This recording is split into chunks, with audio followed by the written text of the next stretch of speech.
शांति का संदेश, अहिंसा की वाणी, गंगा की पावनता और मानवता का पाठ अगर कहीं मिलता है तो वो धरती पुण्य है। आबादी के हिसाब से देश का तीसरा सबसे बड़ा राज्य, जो राज्य आज भी भारत के सबसे ज्यादा प्रशासनिक अधिकारी यानी आईएएस ऑफिसर देता हो, वो राज्य खास तो होगा ही।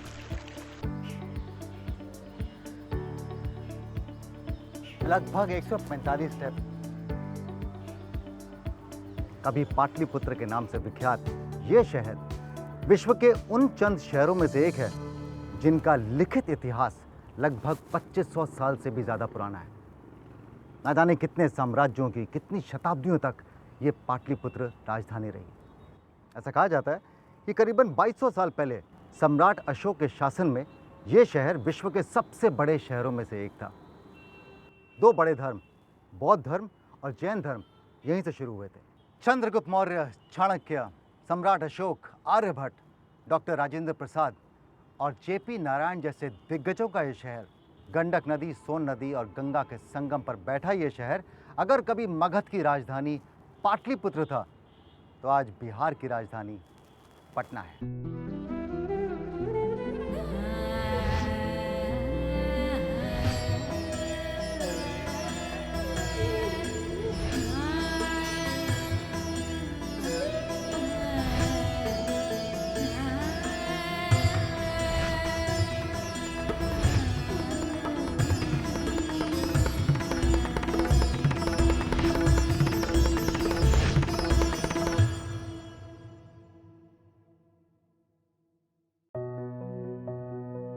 इस कड़ी में देखूंगा 200 साल से भी ज्यादा पुराना, बिना खंभों के खड़ा शानदार गोलघर। जाऊंगा एक ऐसे पुस्तकालय जहां पर पाई जाती हैं दुर्लभ पांडुलिपियां। सलाम करूंगा उन बिहार के सपूतों को जिन्होंने आजादी का परचम लहराने के लिए अपनी जान की दी कुर्बानी। चखूंगा स्वाद भट्टी में सिकी लिट्टी और गर्म गर्म चोखे का। गंगा के घाट पर गंगा की कहानी लोगों की जुबानी। तो माता के पास आने के बाद सबको शांति मिलती है। पटना शहर में कैसे गंगा की निर्मलता और अविरलता को बरकरार रख रहा है नमामि गंगे। एक छत के नीचे मिलूंगा बिहार की विभिन्न कलाओं में महारत प्राप्त कलाकारों से। गंगा किनारे उठाऊंगा आनंद भोजपुरी लोकगीतों का। सोनपुर के प्रख्यात हरिहरनाथ मंदिर में होंगे दर्शन हरि और हर के। जानूंगा कैसे गंडक के घड़ियालों की घटती गिनती में हो रहा है इजाफा। बनारस से बिहार की राजधानी पटना की दूरी लगभग 250 किलोमीटर है।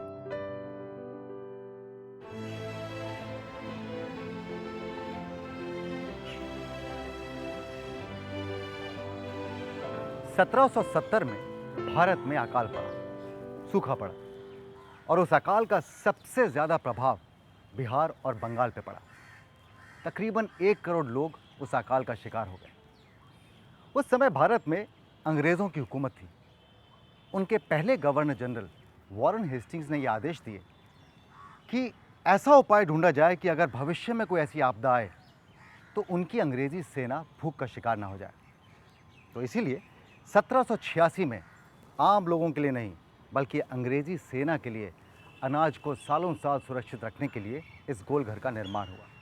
वो बात और है कि आज़ादी के बाद 1999 तक इसी गोलघर में हिंदुस्तानियों के लिए, आम लोगों के लिए अनाज को महफूज रखा जाता था। हम हिंदुस्तानी, हम हिंदुस्तानी। गोलघर सिर्फ पटना का नहीं बल्कि पूरे भारत की एक ऐतिहासिक धरोहर है। इसकी एक खास बात यह है कि यह लगभग 95 फीट ऊंची इमारत बिना किसी खंभों के बनी है।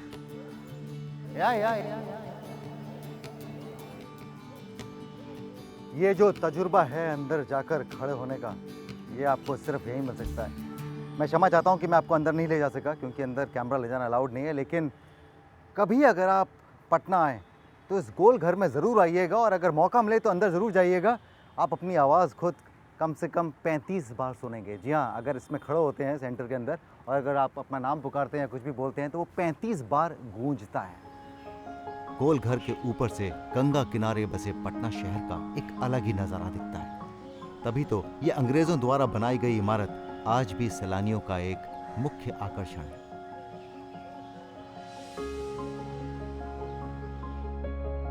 किताबों की दुनिया में बसी तिलस्मी दुनिया की सैर वो ही समझ सकता है जिसने शब्दों के साथ इश्क किया हो।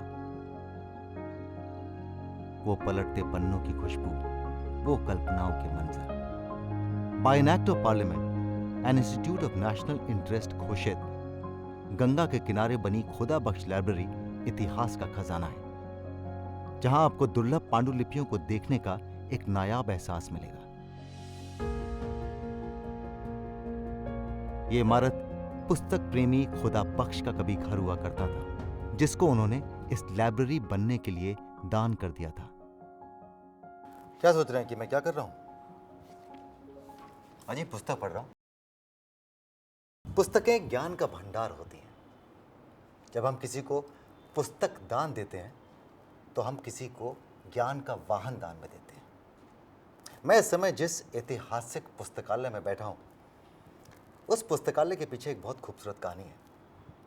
19वीं शताब्दी में बिहार के छपरा में एक मोहम्मद बख्श हुआ करते थे और पुस्तकों से उन्हें बहुत लगाव था, इसीलिए उनके पास में पुस्तकों का एक बहुत बड़ा संग्रह था। 1876 में जब वो अपनी मृत शैया पर थे, तब उन्होंने अपनी पुस्तकों की जायदाद को अपने बेटे खुदा बख्श को सौंपते हुए एक पुस्तकालय खोलने की इच्छा प्रकट की। जब बेटे को पुस्तकालय का ये भंडार मिला, तब उसने पुस्तकों के इस संग्रह को और बढ़ा दिया और 1891 में इसे एक पुस्तकालय बनाकर जनता को समर्पित कर दिया। उस समय इस पुस्तकालय में 4000 मैन्यूस्क्रिप्ट्स थी, यानी पांडुलिपि थी। अब पांडुलिपि क्या होती है? पांडुलिपि वो दस्तावेज होते हैं जिन्हें या तो कोई एक व्यक्ति या अनेक व्यक्ति हाथों से लिखते हैं। अच्छा मैम, इस लाइब्रेरी की सबसे खास बात क्या है? इसकी ख़ास बात यहाँ की पांडुलिपियाँ हैं। उसमें ख़ास इम्पोर्टेंट जो है वो तारीख़ी ख़ानदान तैमूरिया है, जिसको ताला दर ताला में रखा जाता है। तैमूर से लेके अकबर के ज़माने तक की उसमें पूरी हिस्ट्री बयान की गई है पेंटिंग्स के ज़रिए। मैं थोड़ी सी कुछ झलकियाँ दिखाती हूँ उसमें। ये इतनी कीमती चीज़ डॉक्यूमेंट आप देख रहे हैं, शाहजहाँ की राइटिंग है ये। शाहजहाँ का ऑटोग्राफ? बिल्कुल ऑटोग्राफ है ये ओरिजिनल नहीं है, ये इसका सैंपल है। ये देखिए तंजावुर आर्ट है। ये देखिए, प्योर गोल्ड यूज़ किया गया है इसके अंदर। असली जो मोती होते हैं, पत्थर होते हैं, उनसे ये कलर्स तैयार किए जाते थे। इसको अपने हाथ में रखना ही यूनिक एक्सपीरियंस है। और आज की तारीख में यहाँ पर 20,000 से ज़्यादा पांडुलिपियाँ हैं, अरबी, फ़ारसी, उर्दू, हिंदी, संस्कृत, टर्किश लैंग्वेजेस में। और इसको देखने के लिए दुनिया भर से लोग रिसर्चेस के लिए आते हैं। आप जानते हैं पांडुलिपि अगर आपसे कुछ कहेगी तो वो क्या कहेगी? पांडुलिपि अपने पढ़ने वालों से अक्सर ये कहती है कि मुझे जल से, तेल से और ढीले बंधन से बचाना, मुझे किसी मूर्ख के हाथ में कभी ना थमाना। Good, very nice. ये मैंने नहीं लिखा है, मैं कहीं पढ़ा था मैंने। सबसे पुरानी है, सबसे ज़्यादा कीमती कोई मैन्युस्क्रिप्ट अगर होगी यहाँ पे, तो वो आपकी नज़रों में कौन सी होगी? हमारे यहाँ सबसे पुराना जो है वो तो एक हिरन की खाल पे लिखा हुआ कूफी स्क्रिप्ट में कुरान है। That is the oldest one. ताज्जुब की बात ये है कि ये आज तक बची है। हमारा वैसे अपना प्रिजर्वेशन लैब भी है यहाँ पर, तो हमारी लाइब्रेरी ने ये स्पेशल काम किया है कि यहाँ पर जो ऐसे रेयर मैन्युस्क्रिप्ट्स हैं, बहुमूल्य पांडुलिपियाँ हैं, उनको हम लोग पब्लिश कर देते हैं। इसमें ये बड़ी सुंदर पोर्ट्रेट है जोधाबाई की, ये देखें। हैरत अंगेज़ है, ये मुझे नहीं मालूम था कि मेरा तजुर्बा ऐसा होने वाला है। अब समझ में आया आपको कि मैं यहाँ इस पुस्तकालय में क्यों हूँ और क्यों ये एक ऐतिहासिक पुस्तकालय भी है और एक बहुमूल्य बेशकीमती खजाना भी है। आगे है, याद करूंगा उन शहीदों को जिन्होंने किशोर अवस्था में देश के लिए दी कुर्बानी। लूंगा स्वाद एक ऐसे लिट्टी चोखे का जो पटना में ही नहीं बल्कि विदेश में भी बना रहा है अपनी जगह। देखूंगा मां गंगा के लिए लोगों का प्यार और नमामि गंगे के प्रयास। हूंगा अवगत बिहार की तरह तरह की कलाओं से और गंगा के घाट पर जमेगी महफिल भोजपुरी लोकगीतों की। वाह उस्ताद वाह। जिन्हें न मोहब्बत थी तख्त से और ना था डर तख्त का, जिनके लबों पर ना थी फरियाद जिंदगी की और ना था खौफ खाक होने का, उन्हीं परवानों की जीती हुई आजादी में आप और हम आज 75 सालों से सांस ले रहे हैं और आज आजादी का अमृत महोत्सव मना रहे हैं। आंख बंद कर अनुमान कीजिए 11 अगस्त 1942 का दिन। भारत छोड़ो आंदोलन अभी शुरू ही हुआ था कि 7 नवयुवक, जिनमें से एक सेकेंड ईयर का छात्र, एक 12वीं कक्षा का छात्र, 3 11वीं कक्षा के छात्र और 2 अपनी मैट्रिक की पढ़ाई कर रहे थे। इन 7 नवयुवकों ने तय किया कि वो पटना के पुराने सचिवालय पर जाकर भारत का तिरंगा फहराएंगे। और इसी कोशिश में अंग्रेज़ी हुकूमत के सैनिकों ने उन्हें गोलियों से भून दिया। ज़रा सोचिए, इतनी कम आयु में देश प्रेम का कितना बड़ा जज्बा था इनमें। मैं यहाँ पटना में उन्हीं के स्मारक पर भारत के इन 7 सपूतों के बलिदान को सलाम करता हूँ।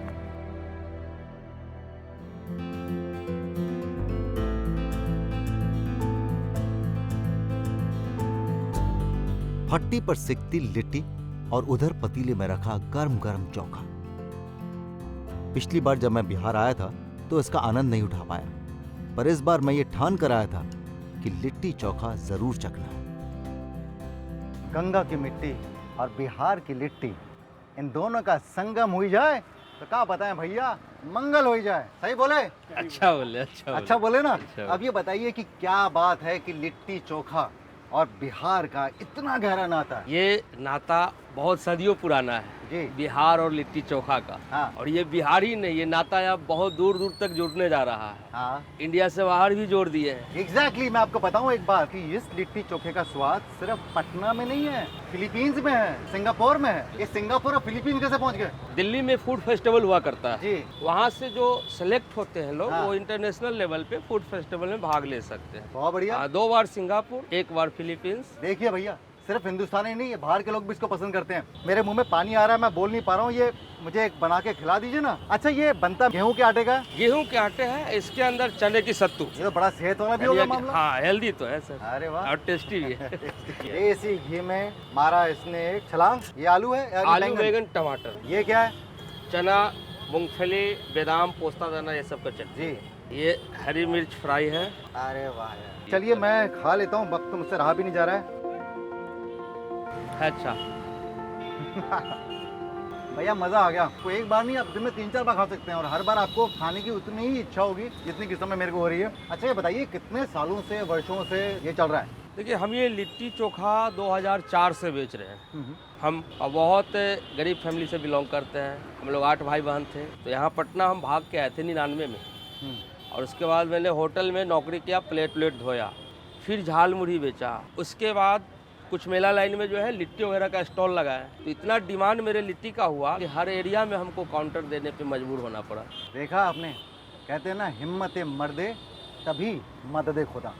सफलता का उदाहरण हम जैसे लोग नहीं है, ये है सफलता का उदाहरण।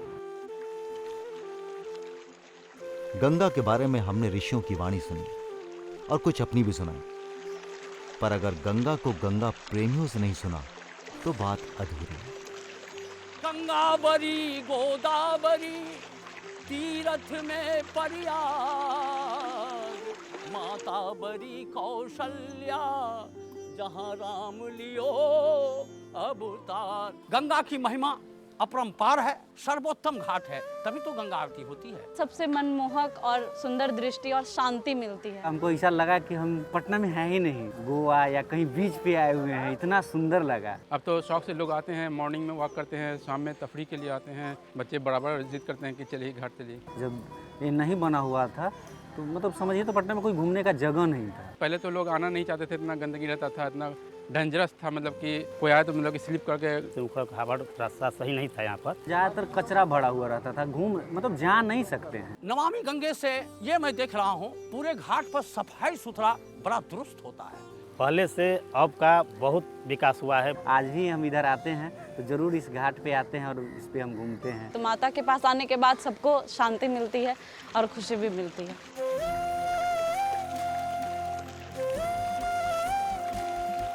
जनता के साथ जब सरकार का प्रयास मिल जाता है तो नमामि गंगे जैसे अभियान हर दिन अपनी मंजिल की तरफ गति से बढ़ने लगते हैं। गंगा को निर्मल, अविरल और स्वच्छ रखने का काम पटना में भी जोरों से चल रहा है। हमारा ये सैदपुर एसटीपी है, जहाँ पे सभी जगह के सीवरेज का पानी आएगा और उसके बाद इसको ट्रीट किया जाएगा। हम लोग अब एक प्रोग्राम ये भी बना रहे हैं कि इसको कैसे रीयूज करें। अगर रीयूज करने के लिए डीपीआर फाइनल स्टेज में है तब इरिगेशन या किसी अन्य काम में इसको यूज करेंगे। पटना में 4 एसटीपी का निर्माण कराया गया है, जिसमें सैदपुर है, बेऊर है, करमलीचक है और दीघा कंकड़बाग नेटवर्क है। पटना में करीब 9 बड़े नाले से और अन्य छोटे छोटे घरों से पानी जाता था। उसके लिए पूरे शहर में नमामि गंगे का नेटवर्क बिछाया जा रहा है और हम लोग की कोशिश है कि 2033 तक यहाँ 60 MLD जो फाइनल हम लोग का डिज़ाइन है उसमें हम पूरे के पूरे पानी को लें और गंगा को निर्मल कर लें। ये हमारे पास आपको पानी आया जो गंदा है, इनलेट से आया, और हम लोग के यहाँ ट्रीट होने के बाद देखिए कितना स्वच्छ पानी निकल रहा है।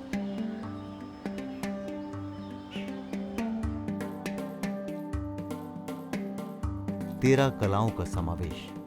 उपेंद्र महारथी जैसे कलाकार को समर्पित शिल्प अनुसंधान केंद्र यहाँ के कलाकारों को सिर्फ प्रशिक्षण ही नहीं देता, बल्कि उन्हें एक ऐसा मजबूत प्लेटफॉर्म भी प्रदान करता है जहां से वो देश विदेश में अपनी कला का प्रदर्शन कर सके। आप जानते हैं विश्व भर में हस्तशिल्प कला हो या चित्रकारी हो, उसकी इतनी मांग क्यों है? वो इसलिए क्योंकि हमारे हाथों को टेक्नोलॉजी ने रिप्लेस कर दिया है। ये कला और ये कलाकार इतने दुर्लभ इसलिए हैं क्योंकि इस कलाकारी के पीछे बहुत मेहनत लगती है। ये मेरे पास में जो पिंटू जी बैठे हैं, ये राष्ट्रीय पुरस्कार से सम्मानित हैं। किस में मिला आपको? टेराकोटा शिल्प में सर। ये क्या बनाए? गणपति बनाए हैं? जी सर। इतने खूबसूरत गणपति, और ये एक ही पीस से बने हैं? हाँ सर, अभी तुरंत बनाया है 2 से 4 मिनट के अंदर में। 2 से 4 मिनट के अंदर ये बनाए हैं। बताइए कितना खूबसूरत है, कितनी बारीकी का काम किया आपने ये। और आप कहाँ से हैं? बिहार में? जी, बक्सर से। बक्सर से हैं? जी। बक्सर किस चीज़ के लिए मशहूर है? बक्सर तो सर वो फांसी के फंदा बनाता है, इसके लिए ये आ गए गणपति जी के वाहन। आप जानती हैं ये जो आपने ये बनाया हुआ ना यहाँ पे जी, और इस पे जो लिखा है जी, मैं जब मुंबई आया था जी, तो मेरी बहुत बड़ी ख्वाहिश थी। मैंने अपने पहले इंटरव्यू में कहा था कि अगर मेरा जो घर हो वो जन्नत हो। उस टाइम पे शाहरुख का मन्नत था, तो मैं ऐसे कहता रहा सपने लेने के लिए कि मेरे घर का नाम जन्नत रखूंगा मैं। आज मेरे लिए वो जन्नत ही जहाँ मैं रहता हूँ। ये नंबर गलत है, एड्रेस का। ये मेरा एड्रेस है। ये आपका एड्रेस है? जी। घर मेरा है। बिहार की जो हैंडीक्राफ्ट्स हैं, जो भी कुछ हैं, दे आर यूनिक। या मुझे नहीं लगता कि किसी और स्टेट में इतने सारे कलाओं का एक जगह मिश्रण आपको देखने के लिए मिलेगा। कितना खजाना है हमारे देश के अंदर। बिल्कुल। और अब मेरे सामने एक बहुत ही सुंदर कलाकार बैठी हैं, सुशीला जी। नमस्कार। मुझे बताया गया कि आप राज्य पुरस्कार से नवाजे थे। हाँ। ये तो आपको हाथ जोड़ने की जरूरत नहीं, मुझे हाथ जोड़ने की जरूरत है आपके सामने। ये बताइए आपने सीखी कहाँ से ये कला? मेरे माँ भी करती थी, दादी भी करती थी थोड़ा ये सब। तो आप किसी बड़े से कॉलेज में नहीं गए या किसी नहीं, कहीं ना, हम नहीं? अपना दिमाग से निकालते हैं। तो इस कला को क्या कहते हैं? Applique work. Applique work. तो एक मेरे साथ में बिजनेस डील करेंगे? हाँ, दम एक से एक बनाएंगे और दिल खुश हो जाएगा। पार्टनरशिप में काम करेंगे? अच्छा, आप सब आप ही रखिएगा, आपको खाली मेहनत रहेगा। ये है, देखिए खूबसूरती। आसपास में देख रहा हूँ बहुत सारे खिलौने भी पड़े हैं यहाँ पे। ये आर्ट क्या कहलाती है? ये कास्ट कला है। कास्ट कला। तो ये लकड़ी से बना हुआ? ये लकड़ी से बना हुआ है। ये लगभग 300 साल पुरानी ये मेरी कला है। जब आपका छोटा बच्चा आपको परेशान कर रहा हो तो उसके ऊपर जाके घुमाया करिए ऐसे। ये तो दूर से देख के आप पहचान सकते हैं कि कितनी खूबसूरत मधुबनी आर्ट है। मैंने मधुबनी पेंटिंग में ये आर्टिफिशियल ज्वेलरी का मैंने एक्सपेरिमेंट किया है जी। और ये बहुत ज़्यादा डिमांड में है। ये पटना सिटी का फोक आर्ट है सर, और ये एनामल पेंट से बनता है। इसको टिकली पेंटिंग कहते हैं। ये प्रॉपर पटना, जैसे मधुबनी के नाम से ये पटना का आर्ट है। बताइए खुशबू जी, आपके इस पेंटिंग में आपकी कला की खुशबू बहुत जोरों से आ रही है। Thank you sir. बहुत बहुत शुक्रिया। देखिए, जिस शहर का इतिहास 2500 साल पुराना, तो वहाँ कितनी संस्कृति होगी, कितनी कला होगी। हर जंगल पहाड़िया में कुहू के कोयलिया, कल कल छल छल छप छप गंगा मैया, उठेला लहर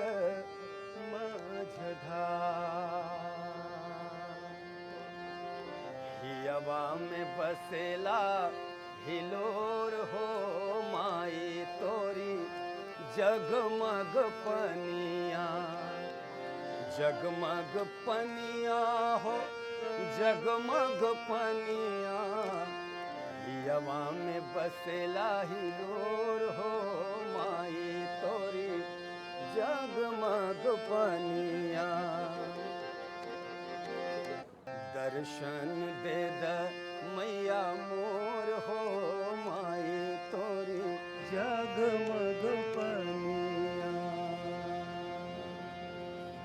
आगे जानूंगा पौराणिक इतिहास सोनपुर के हरिहरनाथ मंदिर का और देखूंगा कैसे तेजी से विलुप्त होते घड़ियालों को गंडक नदी में पुनः स्थापित किया जा रहा है। पटना से 1 घंटे की दूरी पर है गंगा और गंडक के संगम पर बसा सोनपुर, जहां हर वर्ष लगता है एशिया का सबसे बड़ा पशु मेला। कार्तिक पूर्णिमा को लगने वाला ये मेला 32 दिनों तक चलता है। सोनपुर में ही आस्था और भक्ति का संगम श्री हरिहरनाथ मंदिर भी है। श्री हरिहरनाथ मंदिर, जहां मानने वालों के लिए एक ही विग्रह में हरि भी मिल जाते हैं और हर भी मिल जाते हैं। नमस्कार। तो कितना प्राचीन है ये मंदिर? पौराणिक काल से पूर्व का है। पौराणिक काल से पूर्व का? पूर्व का है। अच्छा। यहाँ श्रीमद् भागवत महापुराण में चर्चा है।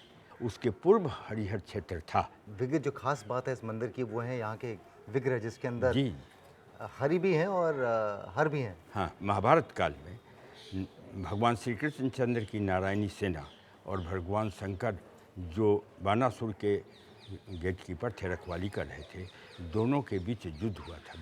तब ब्रह्मा जी आए और उसको शांत करा करके दोनों की स्तुति की और यहाँ पर स्थापना की ब्रह्मा जी। यही है इसका महत्व। यहाँ कार्तिक पूर्णिमा के दिन लोग आते हैं स्नान करके और बाबा हरिहर पर जल अर्पण करते हैं। गंडक नदी मध्य नेपाल से उत्तरी भारत की तरफ बहती है। इसको भारतीय सीमा तक नारायणी के नाम से जाना जाता है और ये लगभग 765 किलोमीटर लंबे रास्ते से गुजरकर सोनपुर में गंगा में जाके मिलती है। पुराणों में कहा गया है कि मां गंगा का वाहन मकर है, पर विडंबना तो देखिए, गंगा से वही मकर और घड़ियाल धीरे धीरे लुप्त होते जा रहे हैं। स्थिति इतनी चिंताजनक है कि अब यहाँ गंडक नदी में इन घड़ियालों का संरक्षण किया जा रहा है। ये दुनिया विभिन्न किस्म के लोगों से बनी है, जहाँ एक और कुछ लोग ऐसे हैं जो हालातों को दोष देते हैं, वहीं दूसरी ओर कुछ लोग ऐसे हैं जो हालातों को बदलकर सफलता का नया अध्याय लिखते हैं। और आज मेरे साथ में wild life trust of India के डॉक्टर समीर कुमार सिन्हा हैं, जिन्होंने मुझे ये स्कार्फ तोहफे में दिया है जिसके अंदर घड़ियाल बने। जी जी। इसको बनाने का क्या कारण था? घड़ियाल एक ऐसी स्पीसीज़ है जो बहुत करिश्मेटिक नहीं है, लोगों को अट्रैक्ट नहीं करती है। तो बेसिकली ये लोगों को अवेयर करने का एक प्रयास है। ये क्रिटिकली इंडेंजर्ड स्पीसीज़ है, बाघ से ज़्यादा इसका अस्तित्व खतरे में है, लेकिन इसके ऊपर ध्यान नहीं जाता है। और घड़ियाल है वो भारत और नेपाल और बांग्लादेश, इन्हीं 2-3 कंट्री में मिलता है। करीब 80% से ज़्यादा आबादी जो है वो इंडिया में है। कुछ लोगों के दिमाग में जो एक किस्म की इमेज है मगरमच्छ को लेके या घड़ियाल को लेके, वो एक दहशत वाली है। लोग ज्यादातर वो डिफरेंशिएट नहीं कर पाते हैं कि ये मगर कौन सा है, घड़ियाल कौन सा है। उनके लिए सब मगरमच्छ है। उनके लिए सब मगरमच्छ है। और घड़ियाल से चूंकि लोगों को डर लगता है, क्योंकि घड़ियाल का साइज जो है वो मगर से ज्यादा बड़ा होता है, और घड़ियाल जो है वो चल करके बाहर नहीं आ सकता, लेकिन मगर जो है वो चल करके 2 किलोमीटर चला जाएगा अगर उसको लग रहा है कि वहां पे कुछ खाने का मिलेगा। और घड़ियाल सिर्फ मछलियों को खाता है, तो जिस नदी में मछलियां ज्यादा होंगी वहां रहेगा।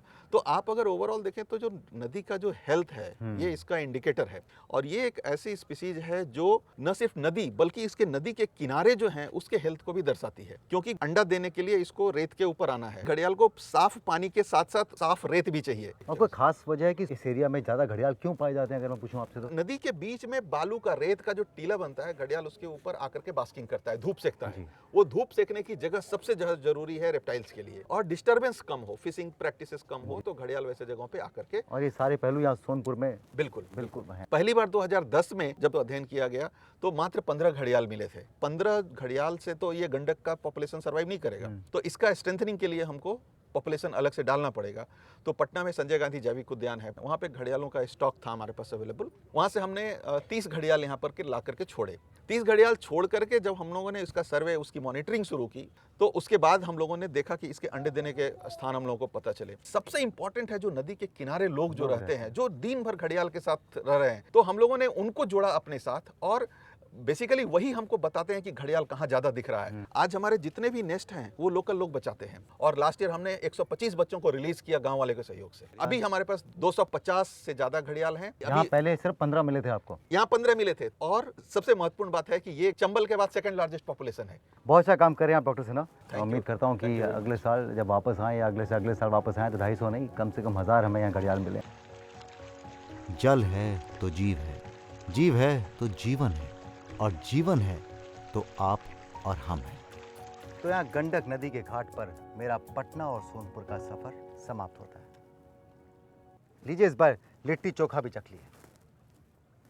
क्या सटीक बात कही थी ना उस सज्जन पुरुष ने जिन्होंने मुझे लिट्टी चोखा चखाया था। हालात कभी खराब नहीं होते, हालात गलत नहीं होते, हालात रहते हैं। अच्छा आप ही मुझे बताइए, आपने ऐसी कितनी सफलता की कहानियाँ सुनी हैं जिसकी शुरुआत मुंह में सोने की चम्मच के साथ हो। आप सोचिए, मैं चलता हूँ, अगले एपिसोड में दोबारा आपके सामने हाजिर होऊंगा। लेकिन ये उम्मीद लिए जा रहा हूँ कि मैं और आप कभी अपनी असफलता के लिए हालात को दोषी नहीं ठहराएंगे, बल्कि अपने अंदर का दोष ढूंढकर उन्हीं हालातों में सफलता की एक नई कहानी लिखेंगे। क्या कहते हैं? गुड नाइट, शब खैर।